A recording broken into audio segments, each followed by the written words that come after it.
Good morning. Good morning. So this morning, I would like to talk about wisdom, which is one of the 6 paramitas. And I think maybe wisdom is no one's favorite paramita. I'm being a little facetious here, we probably shouldn't have favorites, but sometimes we do. And I think wisdom sounds a little bit like something that happens in your brain, maybe it's a little bit cold. It sounds like something you can't really work on. Like meditation, you can work on it, or generosity, or energy. But wisdom, you can't make it happen. Maybe you acquire it if you're lucky, you have it, or you don't.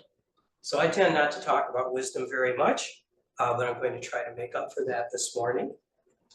And I've been looking into it again, and as it turns out, wisdom is not in your head.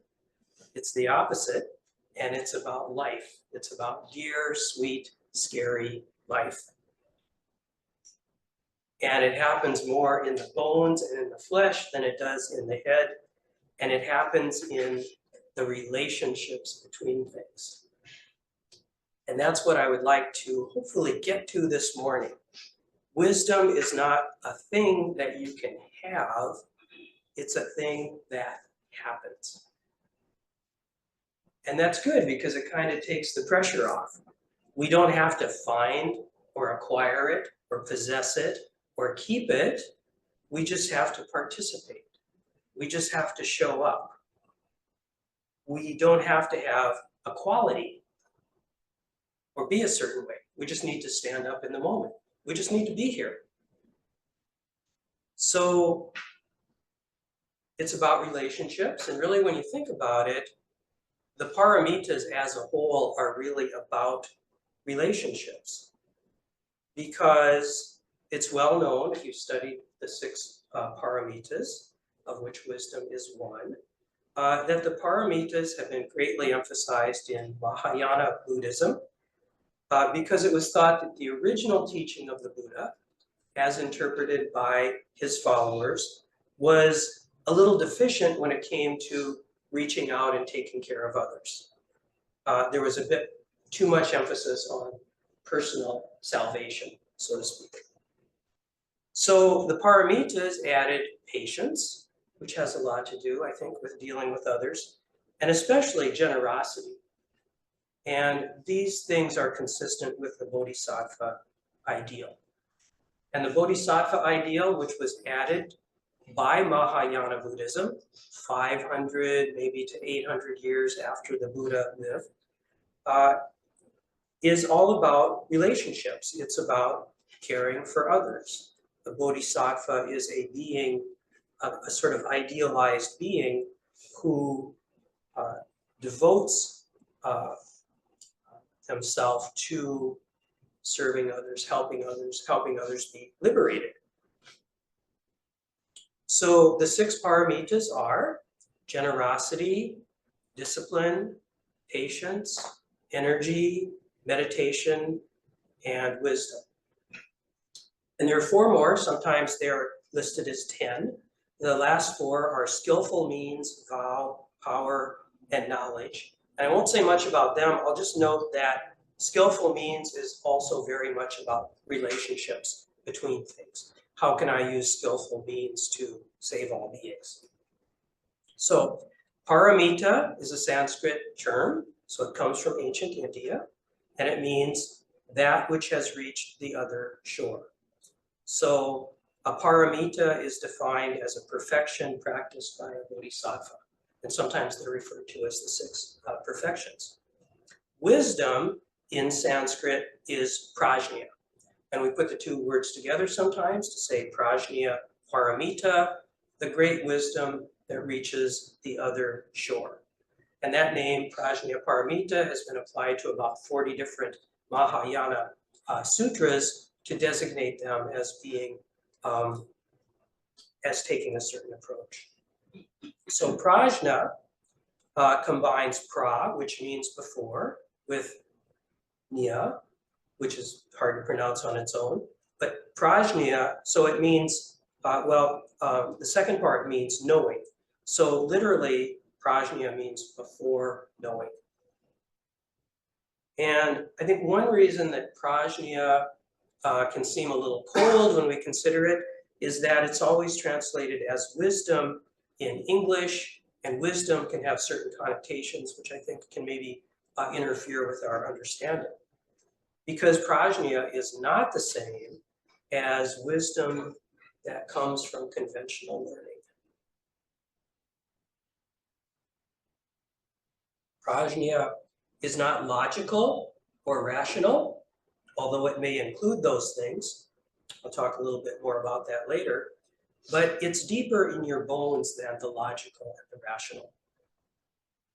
And when we first come to Zen practice, maybe we bring our conventional ways of learning to it, and we can go on for some time practicing with our conventional approach until we realize that we're trying to actually logically solve something that is illogical. So learning in a Zen sense is often about dropping our conventional ways of looking at things. And this can be kind of a difficult path. It's like we have to break down what we've learned and start all over. But what do we find then? What is prajna? I would like to give you some definitions. Definition from Thich Nhat Hanh, from the Heart of the Buddha's Teaching.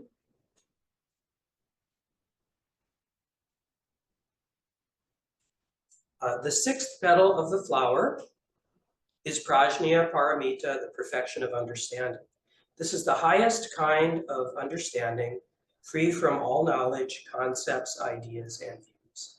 Prajna is the substance of Buddhahood in us. It is the kind of understanding that has the power to carry us to the other shore of freedom, emancipation, and peace.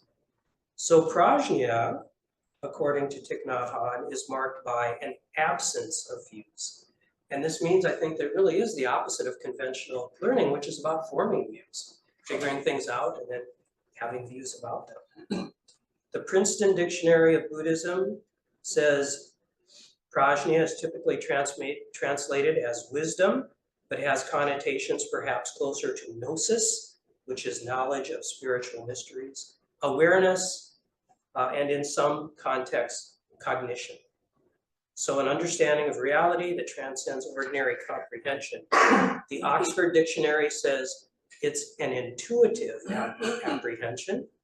The Shambhala Dictionary says it is literally consciousness or wisdom. It's immediately experienced intuitive wisdom that cannot be conveyed by concepts or intellectual terms. And what's really most helpful to me is that before knowing translation, which it literally means. Prajna is what we have before we have our intellectual knowing, before we put a name to things, before we divide the world up into separate things with our minds. It's a reality perceived with no comment and no thinking involvement. And I'll try to give an example or two. Say you're in the backyard and you're talking to someone, having a really kind of intense conversation, really paying attention to them. But there's also something going on here where your peripheral vision is. Say it's in the bird bath. There are two robins in the bird bath, and they're in there and they're taking a bath, and they're fluttering around, and it's really quite, it's like a dance. It's really quite beautiful. This is something I saw not long ago in my backyard. But you're not really looking at that or thinking about that because you're really concentrating on this person and what you're saying. But there's a little bit of your attention is over here. And you're really seeing it, but you're not even taking it in with your mind. You're not putting words to it. You're not saying, oh, that's birds in a bird bath. And then maybe later you realize, wow, while I was talking, there's this little drama going on over here. And I didn't even realize that I was watching it. So that you were taking in kind of a really elemental, very direct sort of way. So you took it in with no mental involvement. But you can also give that kind of attention to things without the need for distraction. You can just, train yourself to see things in that way. An example is how I look at houses, which is differently from the way I used to look at them. So I go running sometimes over in St. Paul. I go running through the neighborhood and I look at the houses because that's what's there in the urban landscape. And I enjoy doing that. And when you're looking at houses, sometimes you might play this little game. You ask yourself, well, what houses do I like? And why do I like them? If I was, would I buy that house? Would I like that? Do I like this one better? And the best way to really see a house in that way, I think, is not to bring your preconceived ideas to it. Like, I like a house with some plantings in the front yard. I like architectural integrity. I like a certain color. I like bricks. Okay, I'm going to look at the house and see if it matches that stuff. The way to really see a house is to let all of that go, not have any preconceived notions, really try to make yourself kind of a blank and just take it in and see what comes to you. And if you can do that in such a very quiet way, sometimes you just kind of go, you feel good about how it is, but you don't know exactly why. You just know that something in you responded because there's some balance there or something beautiful there. And if I ever buy another house, I hope it's a house that does that for me, that I can take in a direct way and it feels good. And that kind of process is, the same kind of process that a lot of creative energy comes from, a lot of artistic expression. For instance, taking a photograph. Taking a photograph is about selection. You have all of this stuff and you are selecting something here. And maybe it's a landscape and you're looking through your phone there and you need to select what to take a picture of.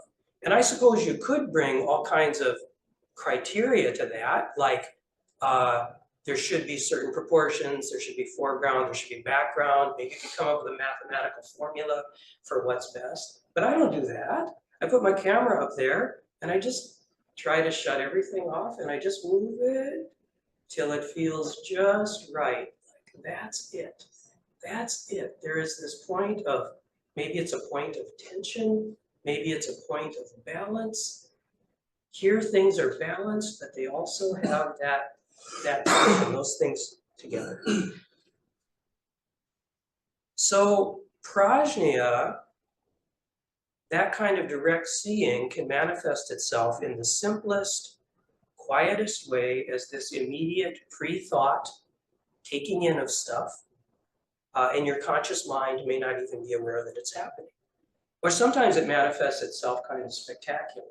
And, wow, I can't believe it. I can't believe what I'm seeing, which is the same thing I've seen 1,000 times before, but it is fresh and new, and it is right there. So prajna is being in a direct way present with the universe. It's not something you have. There's no you, and there's nothing to have. So you let it be what it is. For another aspect of prajna, Thich Nhat Hanh further says in the same book,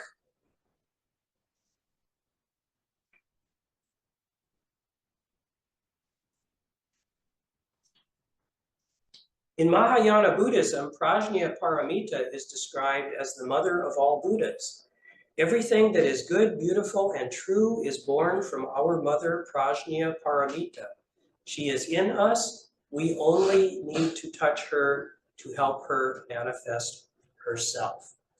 So prajna paramita is actually a goddess. You can find statues of her. You can go to MIA and they have this beautiful statue of prajna paramita. So a goddess is something that you don't really have an intellectual relationship with. It's something quite different.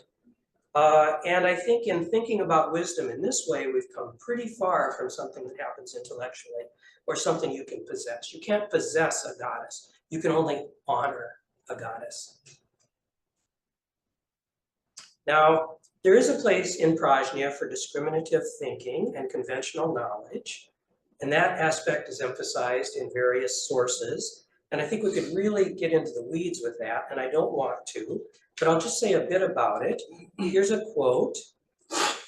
Wisdom is not simply learning or philosophy, although as the expression is used by Chandrakirti, it includes both of these. So wisdom is larger than discriminative thinking, but it includes discriminative thinking. And that quote is from C.W. Huntington Jr., who wrote a book called The Emptiness of Emptiness, which is an introduction to early Madhyamaka thought in India, for those of you who have studied this kind of thing. And the book is focused on Chandrakirti, who lived around 600 to 650. He was a commentator on the works of Nagarjuna. And this book is what really started me on this inquiry about wisdom. And so my talk owes a lot to Huntington, to Chandrakirti, and to my student Mike, who has been studying this book with me for almost 2 years now. So here is Huntington's explanation for how Prajna can include conventional learning, but be more than conventional learning. We use logic and rational argumentation as aids to salvation without any belief in their intrinsic value. So logic is this pragmatic thing that we use in service of liberation. It's not a flawless system of formal truths. It's not something sacred in itself. It's something that helps us to find this deeper approach to wisdom, which is doing, not having. So he says in exercising prajna, we don't rely on conceptualization without any awareness of its limitations. Okay. So that's a bit about the Buddhist view of wisdom. And now I'd like to talk about how wisdom relates to the other paramitas. And one way that there's a relationship here is that there's kind of a progression that can happen in practicing the 6 paramitas. I mean, true, they're all related to each other. You could probably practice them in any order. But Huntington talks about this, the progression.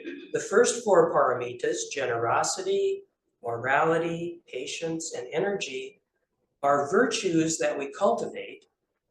And that leads to the kind of calmness and stability we need for the last 2, meditation and wisdom, for those to fully manifest. So meditation is a natural extension of the first 4. So you could say you have to do the first 4 and meditate in order for wisdom to really happen. And Huntington says it's only after one has formed the basis for a wholesome state of mind that one is ready to really appreciate Buddhist teaching. And that's something we see here in the way that we teach meditation here. I think all of our teachers kind of have this common approach, which is there are 2 types of meditation. There is focused meditation, usually focused on the breath, and you need to spend a lot of time doing that to find the quiet, the peace of mind, that you need to move on to the other type of meditation, which is shikantaza, which is simply being present with whatever arises. So a very important thing is that there's a deeper way to look at this, which is that all 6 prajna, all 6 paramitas are the same. And that's from the big mind perspective. From the small mind perspective, we know they're different. And we may practice them in order, and that's helpful. But from the big mind perspective, there are no stages. And Thich Nhat Hanh again says, each of the 6 contains the other 5. If you practice one paramita deeply, you practice all 6. And he gives an example. When there is understanding and insight, meditation will be true meditation. Continued practice will be true continued practice. Inclusiveness will be true inclusiveness. Mindfulness training will be true mindfulness training. And giving will be true giving. And then Huntington, bear with me here. So I'm paraphrasing a bit, I hope I'm not oversimplifying, says that the Bodhisattva practices the first 5 paramitas as virtues, and at the 6th stage, wisdom comprehends the emptiness of those virtues. So prajna is non-dualistic knowledge, and that is the key to its relationship with the other perfections. The Bodhisattva practices the first 5 for eons, during which time the Bodhisattva purges the notion that there is any individual actor doing these things. There's no one being virtuous. There is no one possessing wisdom. Virtue and wisdom are simply happening. And these things together foster a deep inner peace. So it's the Madhyamaka view that things are merely contingent, they're fabrications, they're unstable. All forms have a contextual nature. Everything that we view as solid is in fact temporary. And it's a little like the summer storms that we have here. The storms we have this time of year, and we've had a lot of them, are kind of different. You know, in the wintertime, we have a weather system move in, and it might be a blizzard, and it might last for 3 days. And you see it on the radar, and it's this big thing that moves in. It's here a long time. It seems like a thing. It doesn't last forever, but it is something that exists. And hurricanes are so long-lived that they even give them names. But this time of the summer, the storms tend to come and go. And you see them on the radar, and they may be pretty small, and they move quickly, and they form and they reform.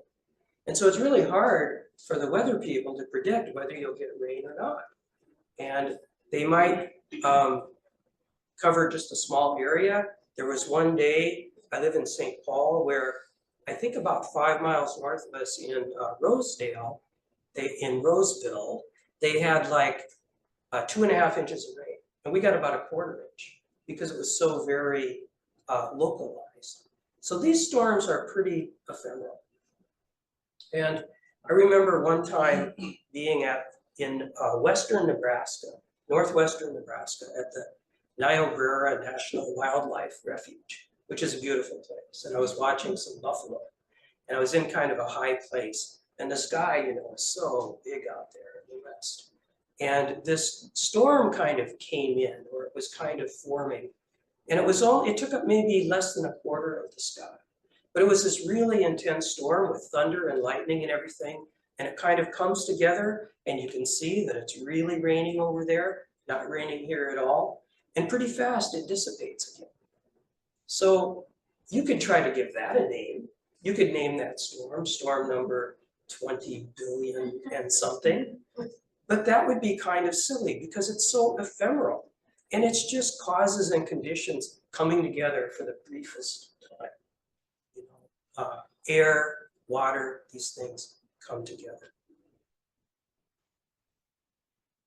So it's easy to see with an ephemeral storm like that how transient things are. But our whole life is like that. You know, an emotional state we have is like that. Our personality is like that. We think it's fixed, but it keeps changing. Our house is like that. Our life is like that. Everything is temporary comings together as a result of myriad causes and conditions. So everything is process. Everything is contingent. All of those things we want to give names to are just part of a process. And things exist only in relationship with other things. And it's the relationship that we need to see. We're so intent on naming things and dividing them up, but it's the relationship that is going to lead us to freedom, seeing that. The clouds and the clear sky are not separate. The clear sky always contains the potentiality for the clouds. The clouds contain the potentiality for clear sky. Every paramita includes every other paramita, and Huntington says, as seen through the eye of perfect wisdom, the relations between things exert much greater claims to meaning and existence than do the things themselves. The relations between things exert much greater claims to meaning and existence than the things themselves. And you could probably argue, well, the things themselves matter just as much. But the point I want to emphasize is that the relationships are as real, if not more real, than the parts that are related. And if we can really take that in, I think it can have a profound meaning for our lives and our practice. And I found an interesting parallel in this book, which I've been reading lately, Zen and the Art of Motorcycle Maintenance. And I've been reading this, you know, everybody was reading this 50 years ago. I read it 45 years ago. And the reason I'm reading it again is we recently had an event here, 50th anniversary of the publication of this book, and the author Robert Pirsig was so important in the formation of our temple. He's one of our founders. And so I'm reading it again. And there's a real similarity here, and I don't want to belabor the point, you know, there's not an exact correspondence. And really, I don't think this book really comes very much from a Zen perspective, despite the title. I think it was after he made the trip that the book is based on that he became involved here and started writing about Zen. I think it's kind of his own philosophy, which he's developed because he's really brilliant. And he sets up this dichotomy, which he calls mind and matter. Sometimes he calls it sometimes he calls it subject and object.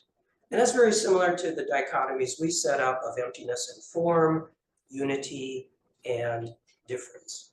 So he's got this dichotomy, and then he names this thing quality, which he talks about a lot.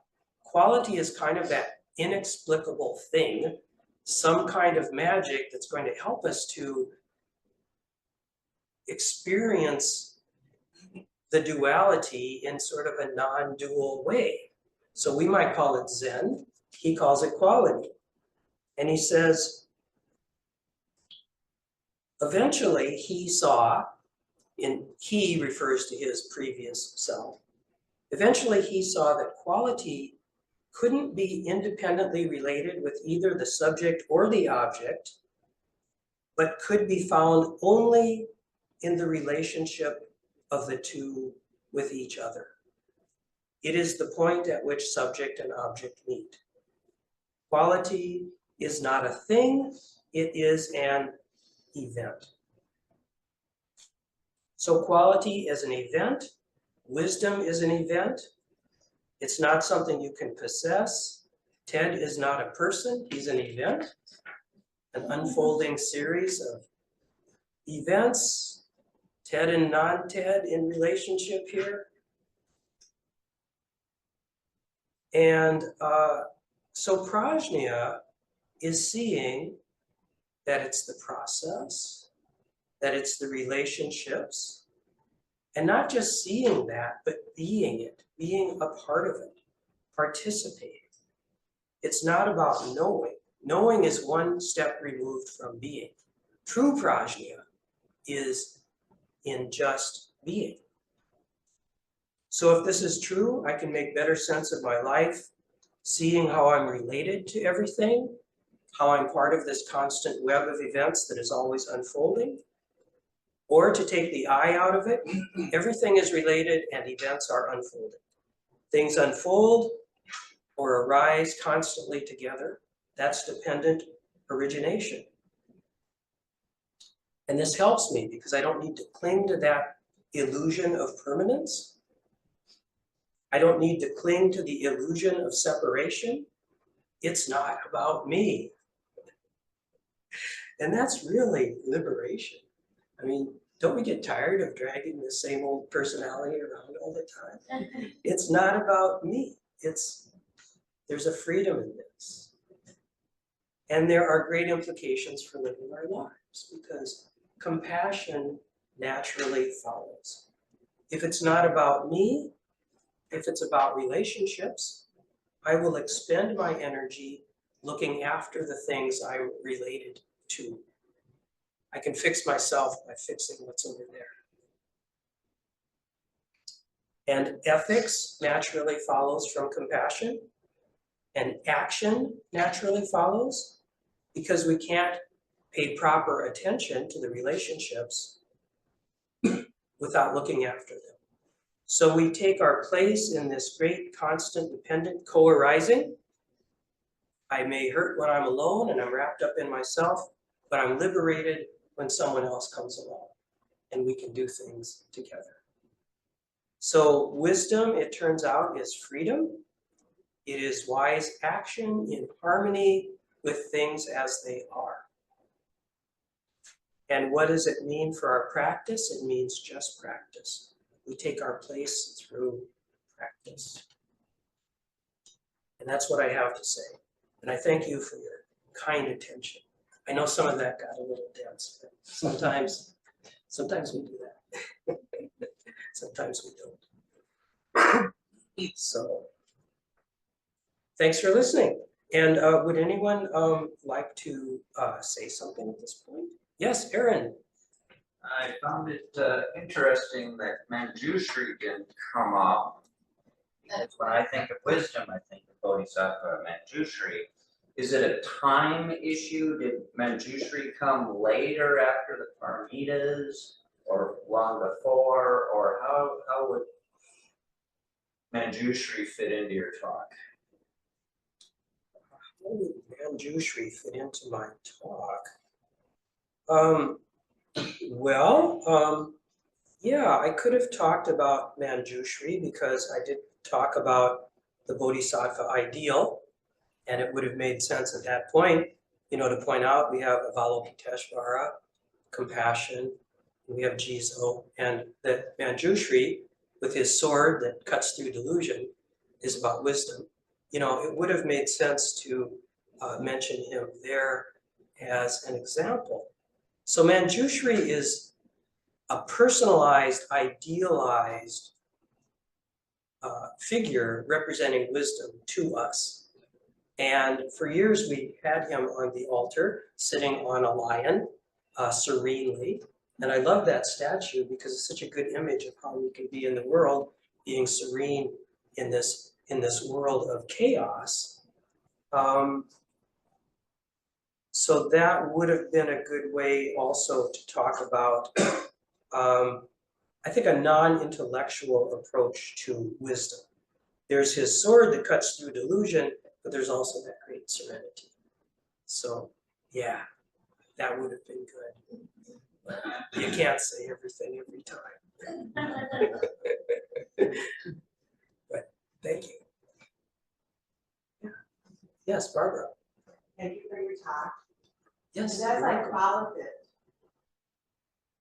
the way you started summing things up, what I saw was flow. I saw you in your way. The way I translated it as is all those things come together to create flow through life. Mm-hmm. And I don't know if that's wisdom or if it's just a general letting go that you were talking about. But the way I saw it was that it would be the path to a more easy flow through life. Yeah, I think flow fits very well here, and that is what I'm talking about. and I forget exactly what phrase I used, but there was something about sort of taking our place in this dynamic co-arising. And there is this idea of flow, which is sort of where you don't think too much and you forget yourself and you're just merged into sort of the action of the universe. And that really is what I'm talking about. You know, wisdom is what guides that kind of thing. Maybe wisdom is a lot about what not to do. Don't bring your mind into it. Sort of like if you're going downhill on skis, if you start thinking too much, you're gonna fall over. So yeah.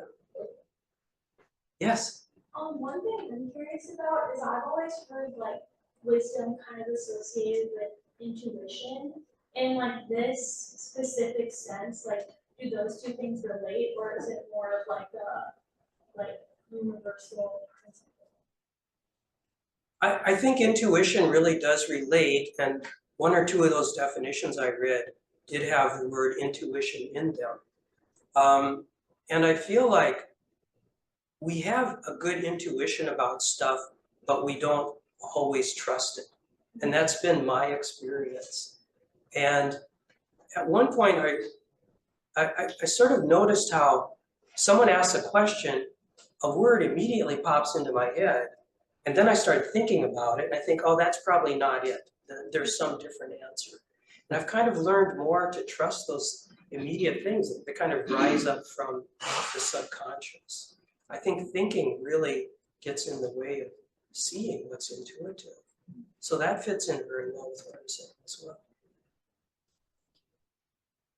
Yes. Thank you. Thank you for your talk, and Kathy. Kathy. And what kept coming to mind for me is thinking about the sense of, you know, I liked how you just mentioned the word subconscious too, because that helps me try to articulate this. But how young, like, I don't know if you've ever had the experience where young children have such a purity sometimes of thought, or will come up with the most interesting question.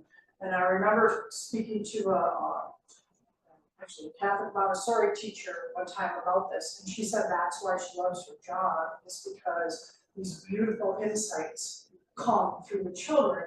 And so I've always had this notion in my mind, I wonder how much is in our subconscious that comes when a baby arrives into this world that isn't, you know, conceptualization and all the teachings that we do as humans, as opposed to something that's just very, what's the word, pure, like more like unchanged by the conceptualizations in this world. Mm-hmm. Yeah. Anyway, thank you. Just kind of, I think that there is something, you know, my own feeling anyway, is the same thing about intuition, and I have a lot of other feelings too, where it's like, when I trust myself, I do better. And why is that hard for us? I don't know. Yeah. Yeah, you certainly see that in small children. So we have our intuition and kind of our original nature as small children, and we learn to think and all of this stuff, which is great. We need to do it, but the thinking becomes so habitual. We have to kind of really tone down the thinking and get back in touch with sort of that child that had that freshness. That's that direct seeing. There are so many different ways to express this. Katie. Your photography example made me think about how that is why computers can never replace humans. Because like if you ask an AI for an image of something, it comes up with something completely bizarre and disturbing. And it doesn't have that intuition. Mm-hmm. And I feel like that shows that computers can never have Prajna Paramita or this true wisdom. So I guess we don't have to worry about being replaced. Good. That's a relief. Thank you. Thank you. Anyone online? Okay. Okay, I think one more. Roger? Her comment about children just reminded me, I think it's E.E. Cummings, as a poem about children getting older. And the line that is, down they forgot, as up they grew. And so you have to think about that for a while. And there's a stupidity that comes with getting older. I mean, that's what he talks about little kids, and I'm around a grandchild now, and it's very refreshing. He's a little bit of a non-juicery. He can say something that cuts through. Again, if you think about it, down they forgot is up they grew. It's about getting older into stupidity. All right, thank you, Roger. Ted, could you repeat that line, because I can't understand, down they for. Down they forgot. Down they forgot as up they grew. Down they forgot as up they grew. I mean, you know, our society, for example, makes us get used to violence. We get accustomed to violence and, you know, many other things. And so, you know, yes, if you think about it, and particularly if you listen carefully to some little children, you'll see that they've not been contaminated by the cultural education. All right, thank you, everyone. At this point, let's turn things over to Raymond, our esteemed Doan. Thank you all.